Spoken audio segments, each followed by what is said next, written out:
Dysfunctional vet. I've just finished picking these bush beans. I'm in the process of cutting them. There's the throwaways for the compost. And these are the beans themselves right here. What I'm doing in order to process these faster, I put 2 or 3 tablespoons of Clorox in here, depending upon what I think the biological load's going to be. Earlier I put 2 and it seems to work real well, but you might need 3. As I pick the beans, I put them into here and then I pour the Clorox in here. That's 2 tablespoons to a gallon. I then take a small brush, which I'll show you in just a moment. I scrub them, and from there I throw them into this bucket right here. This is a little brush that I use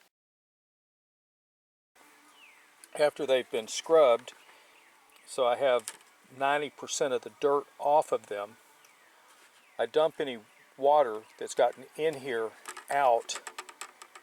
I take them over and then I start pulling them out by hand and rinsing them under a spray nozzle, just low flow, to get all the junk, the dirt, and any chlorinized water off of them. But the purpose of this video is a little bit more than just talking about these. I want to show you something else.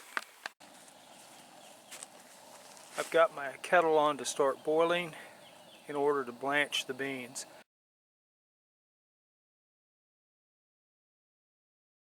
Beans are now inside the canner for canning. I'm waiting until I start getting steam venting from this. Pressure cooker, 10 minutes of venting, and then I'll put the weight on it and I'll start my timer going for the 40 minutes that I need. Steaming freely for 10 minutes. And this pressure relief valve over here, which also locks this in. Now that's the blowout right there. But this valve right here, which has just been bubbling, the instant I put that thing on, that thing popped up in a matter of seconds. So we're beginning to achieve our temperature inside as well as our pressure. Now pressure and temperature are related. The higher the pressure inside, the higher the temperature. We're pushing this up to 10 pounds pressure inside the vessel. And without getting into the difference between 10 pounds gauge, 10 pounds absolute, and all that good stuff, you can look that up if you want to learn it. We're now beginning to achieve 10 pounds of pressure inside of this thing because we have one ring on the bottle. So we're going to achieve a temperature of, I believe, 248 to 250 degrees. Now this should begin to rattle. I'll set my timer for 1 hour and then we'll turn the fire off and let it cool to air temperature. We won't touch it, we'll just let it cool off. If there's any kind of resistance to this, don't open it at all. Now what I want to do is I want to take your attention to the source where I started learning all this good stuff. I believe it's the best presentation on a beginner's intro to canning. I haven't found anyone who's done a better job. So I'm going to show you a short clip that they produced, and then I'm also going to give you the web link before, after, and in the description. Have never canned before, go to their website, watch their material. So without any further words, I'm going to defer to them. Dysfunctional vet, out.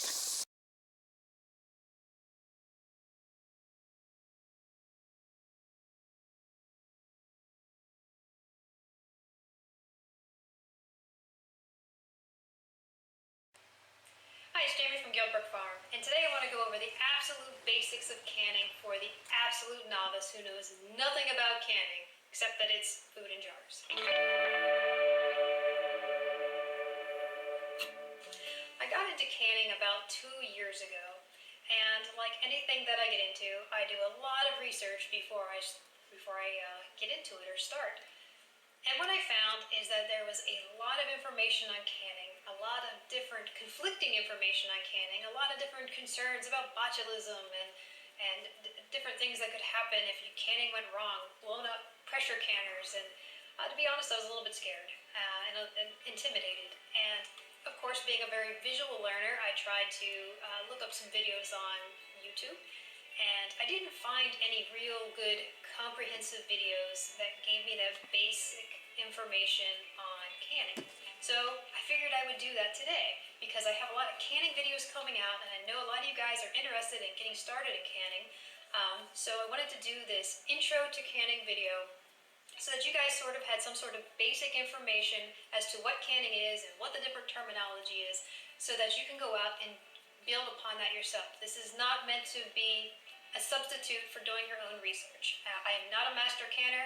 I'm not claiming that all the information on this video is 100% correct, but I did do my darndest to get it as correct as I could.